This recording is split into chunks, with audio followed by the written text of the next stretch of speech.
right. Good morning. And just a quick correction on my bio, it is BIPOC, Black, Indigenous, and People of Color. So I'm so excited to be here. Narissa, thank you for that awesome introduction. You can see that is me here in this picture. This was 4 days after my family arrived to the United States. I was born in Ecuador, where I lived kind of high up in the mountains. The weather was great. And then suddenly I was here and it was summer, and I was wondering why it was so hot in Atlanta. And that was the first of very many surprises of being an immigrant. Y'all, being an immigrant is like super awkward. All of a sudden, I lost all the security that I had back home, and we had to start fresh economically. We were suddenly like all sleeping in one room. Everything was really, really different. And on top of that, I had to deal with immigration. I was undocumented for many years, which was really hard. And this experience is what woke me up to really realize how unjust the world is, and how all of these isms and all these systems of oppression make it difficult for some of us to just live. And something you should know about me is that I am stubbornly optimistic. I think it's up to us, especially those from marginalized communities, to do something about it. I think we're the closest to the issues, and really we're here and we can make change in our communities. And I believe we have to start some shit to do that. Whether it is a business, a nonprofit, whether it's launching an art gallery or just telling your story, I think that is how we make a difference. And so today I'm going to talk about 3 things: self-trust and how it ties into all of this, why it's hard, and then how do we rebuild it. So something else you should know about me is that for the last 4 years or so, I've devoted myself to this idea of changing the world. I have been launching my own initiatives as well as helping other people who are launching theirs. And what I've discovered through this process is that self-trust really sits at the center of creating anything. Trusting yourself, trusting your voice, trusting your experience. That is the first step that then leads you to create things. And I don't care what you're creating, the process is the same. When you're creating something, there's a risk that it may or may not work. It's very vulnerable, especially when you're creating from a place of something that is so meaningful to you. And so I believe that if we trust ourselves and we create businesses, organizations, art, collectively, that starts adding up and we start changing what life looks like for us and for our communities. And that leads us to more liberated futures. So why is it hard? It sounds pretty straightforward. So let's go back to my story. This was me about 15 years after that first picture. I got my degree, which honestly was pretty hard. I was a first-generation college student. I had to navigate everything by myself. The SAT, my ex-boyfriend put my first 2 classes at a community college on his credit card, just so that I could start attending school. Being undocumented meant that I wasn't able to go into many of the major universities in my state. But by this point, I was lucky enough to become a naturalized citizen. Also, pretty soon after graduating, I was landing my dream jobs. The benefits, the pay, everything that an immigrant or a kid of an immigrant would want for themselves.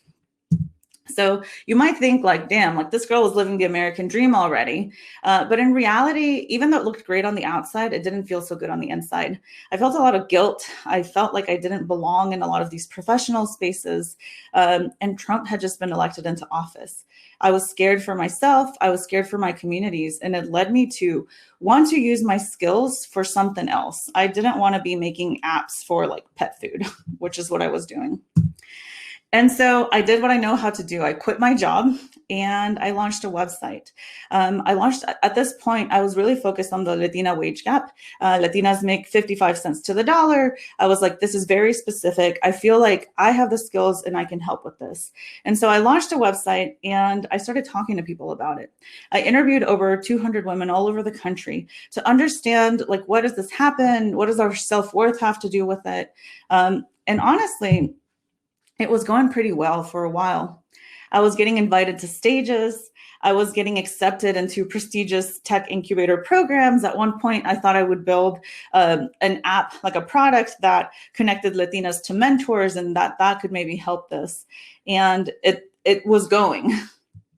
But the reality is that in a lot of the programs that I went through to help me know how to build this, I was struggling. I felt like I couldn't be my full self in there. I felt like they didn't welcome my politics, which are a part of my identity. So it's like they didn't welcome all of me in there. There was a lot of people that guide in these spaces that just want you to do what they did, not realizing that they have a different access to privilege and power, to capital. And it honestly just made me feel more self-doubt. At the same time, I was watching my bank account overdrafting. I was struggling with credit card bills. And don't worry, I realized the irony of quitting my stable job to help other people build security and then suddenly putting myself in a very unstable situation. But most of all, I was feeling a lot of loneliness. Being an entrepreneur is hard. Being a social entrepreneur is hard. Being an immigrant Ecuadorian social entrepreneur is hard. And my self-doubt just kept building. And that self-doubt, it turned into anxiety, it turned into depression. And what I started to realize is that a lot of the systems that like fired me up and made me want to do this in the first place were a lot of the systems that really make it hard for people like me to create. I kept getting this message. And also I realized that trusting yourself and creating is really an act of resistance. It is something so sacred and beautiful, and that I believe truly can change things. So that's when I had an idea. I was like, maybe, I can start helping people with my design skills, with my strategy skills, with all of the things that I've learned in the years that I've devoted to launching things. And I can help people launch things for their own communities. And what I realized is like myself, many of the people that I was working with had kind of tried to skip the self-trust step, and they launched straight into the second step, which is creation. And what happens when you're creating without that self-trust is that it's like a hollow feeling. It's hard to do. And so I realized that for myself and for others, if I really was going to create a sustainable, supportive way of launching things, we had to focus on self-trust first. So how do we build self-trust? I could, and I hope to, write a whole book about this, but today I wanted to leave you with one practical exercise. So this is what I call the Creative Risks Challenge. It's something that I am really excited about. I have done this for myself for many years and recently started facilitating challenges for other people. But it looked a little something like this. Back in 2020, I was struggling like everybody else, dealing with the pandemic, dealing with not being able to see my family, and dealing with the fact that I had poured years of my life into trying to launch something that still hadn't taken off. And I was struggling with a lot of self-doubt. And at that time, I got an iPad Pro for my birthday. And I was so excited. And I wanted to learn how to use it. And I didn't realize that this would have a bigger impact. But I decided that I was going to do one drawing every day for 100 days. The goal was just to make some art. The goal was to learn to use the tool. And the goal was just to get out of my head a little bit. And what happened was really, really cool, is that slowly, with every exercise, I started to regain that self-trust. And now some drawings took 10 minutes, some took 2 hours. But the point is that I created a way to validate myself, to be proud that I did what I said I was going to do that day, and to show up for myself. And this is really different than the world that we exist in right now, where we're always looking for that outside validation, whether it's people buying your product or people liking your things on Instagram. These challenges really allow you to validate yourself. And so how can you do one of these self-challenges? So it's pretty simple. First, you pick a goal. So maybe you want to write a book. That's something that you want to do down the line. So after you pick a goal, you're going to make a commitment. And the important thing with your commitment is that it's something small that you can do every day. So you have to think about something that is small enough that you could do on your busiest days.